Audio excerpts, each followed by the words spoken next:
Welkom by hoofstuk 7 van Kunskap.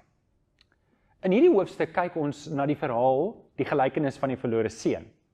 Ons kon dit dalk 'n paar ander name ook gegee, die verhaal van die 2 gebroke seuns, of dalk die verhaal van die liefdevolle vader. In Galasiërs 6 vers 1 lees ons, as iemand in die een of ander sonde val, moet julle wat julle deur die Gees laat lei, so iemand in 'n gees van sagmoedigheid reghelp. En dan waarsku Paulus, en pas op, jy kan self ook in die versoeking kom. Terug by Lukas 15. En wanneer ons die hele Lukas 15 lees, dan is daar eintlik 3 kort verhale, 3 gelykenisse wat Jesus vertel. En elkeen het dieselfde onderliggende tema met eintlik 'n ander aspek van verlorendheid wat dit uithaal. Kom ons kyk 'n bietjie daarna.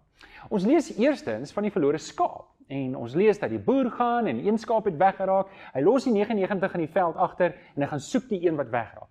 Nou, as ek en jy dink aan 'n skaap, dan dink ons aan 'n redelike dom dier. 'n Skaap raak nie moedswillig weg nie, maar dit gebeur van tyd tot tyd dat hulle wegraak en iemand moet hulle gaan haal, anders sal die wolf hulle in die hande kry en hulle verskeer. So, hierdie is belangrik dat die boer hom moet gaan haal, want die skaap kan homself nie terugkry nie. Dan gaan Jesus aan na die tweede verhaal toe. En die tweede verhaal, die tweede gelykenis, is die gelykenis van die verlore muntstuk. En wanneer hy praat oor die verlore muntstuk, gaan dit oor die vrou wat die hele huis omdop, die hele huis skoonmaak, en dan uiteindelik kry sy die muntstuk, en dan roep sy al die bure bymekaar, en hou omtrent 'n partytjie, omdat sy bly is sy die muntstuk gekry. Nou die muntstuk is dalk 'n bietjie anders as die skaap, want die muntstuk kon homself in die eerste plek nie laat weggeraak het nie, en hy kan homself nog minder vind. Dan kom ons by die derde gelykenis, en dit is die gelykenis van die verlore seun. En dis heeltemal anders as die eerste 2. In die eerste 2 is daar amper 'n simpatie met die skaap wat weggeraak het, die muntstuk wat weggeraak het, want jy weet tog, hulle het nie moedswillig gedoen nie, en hulle kan hulle self ook nie help nie. Maar die verlore seun, en ons het in 'n vorige studie daarna gekyk, die verlore seun, die seun is die verlore hios. Die seun is 'n volwasse seun, wat geweet het wat hy doen, hy kon berekende besluite neem, en ons lees van hierdie verhaal, waar die seun na die pa toe gaan, en hy sê, pa, ek wens jy was dood. Ek wens jy was dood, ek wens ek kon my erfporsie kry, en ek wens ek kon aangaan met my lewe. So, op 'n manier kan ons hierdie die verlore seun noem, maar ook die gesoeke seun en die geliefde seun, of die verlore seun, wat gaan oor die liefdevolle vader. Soms verstaan ons kunskap verkeerd, en dit is eintlik aan die onderpunt van hierdie hele gelykenis wat Jesus vertel.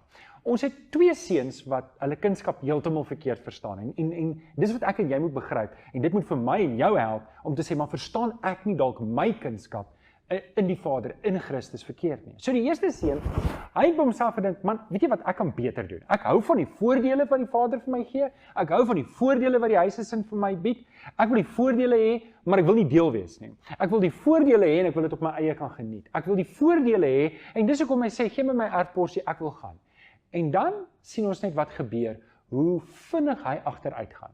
Die ander seun het heeltemal 'n ander probleem. Hy werk weer soos 'n slaaf vir sy pa, en hy besef nie, eintlik is hy ook 'n kind, en hy is deel van die huis, en hy kan, en toe die seun terugkom, die ander broer terugkom, toe hy verontwaardig en sê, hoe kan pa al die goed vir hom gee?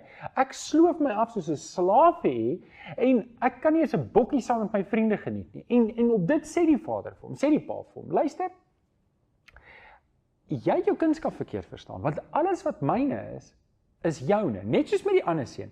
Alles wat ek gehad het, jy kon dit enige tyd gedoen het. En hierdie vraag hang nou in die lug. Eintlik moet ek en jy as leser vir mekaar sê, wie is ek? Hoe verstaan ek my kunskap? Wat wonderlik eintlik in hierdie hele verhaal is om te verstaan dat Jesus vertel hierdie verhaal om iets van die Vaderhart aan sy kinders oor te dra. Jesus vertel hierdie gelykenis sodat ek en jy iets hoor van God die Vader se hart oor my en oor jou. Waar was die Vader toe die seun terugkom? Ons lees nie, maar wat ons wel lees in Lukas 15 vers 20 is, toe hy nog ver aankom, het sy pa hom al gesien en hom innig jammer gekry, en hy het gehardloop uit hom tegemoet omhels en hom gesoen. Nou as jy dit hoor, dan klink dit asof die pa gewag het en gehoop het, sy seun kom terug. Ons hoor iets hier van die Vaderhart. En die vraag wat ek en jy vra is, watter een van hierdie 2 seuns is ek dalk? En watter aanpassings moet ek maak in my eie lewe? En wat leer ons oor God se vaderhart oor ons en oor my en oor ander.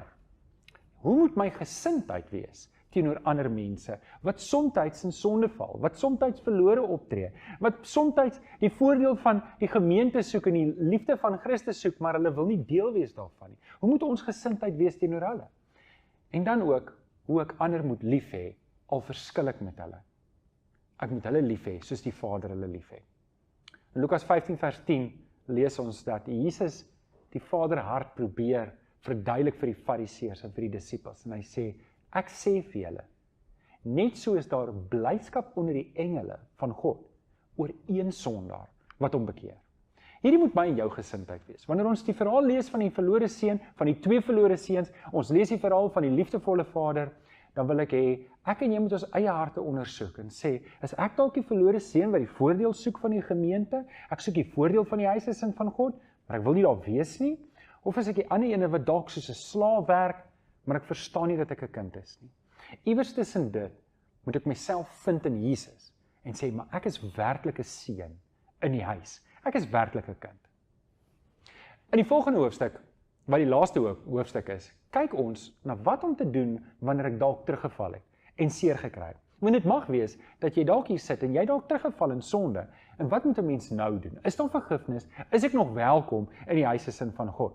Onthou hoofstuk 8 deur te werk voordat jy na die volgende video kyk. Baie dankie.